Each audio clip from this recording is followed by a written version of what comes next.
throughout this pandemic, the government have failed on supporting students and children in general in the education system, and they've been too slow to respond.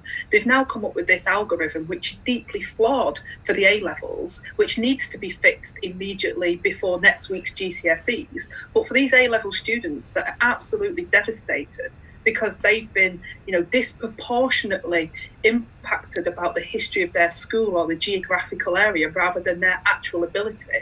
What we're saying to the government is they've got to do what Scotland have had to do and go back to the teacher award assessment. So the system is rigged at the moment. That's the point I'm making. And the system is rigged against some universities. They don't get a fair chance at the moment. And, because of the marketisation of the system, actually, a lot of our universities are financially absolutely petrified of the next few years, especially because of the overseas students and the impact that could have in terms of their funding. We're at a point where young people may be written off for a whole generation of mass unemployment and not being able to get on. So the government really need to fix this now and start looking at how they can give young people those opportunities from all areas, including the North East and including the North West. Boris Johnson said at the general election that he was going to level up, if you remember, for those areas. What this has done is pushed them down and kept them down, whereas it supported children that have come from a more affluent background, like Boris Johnson,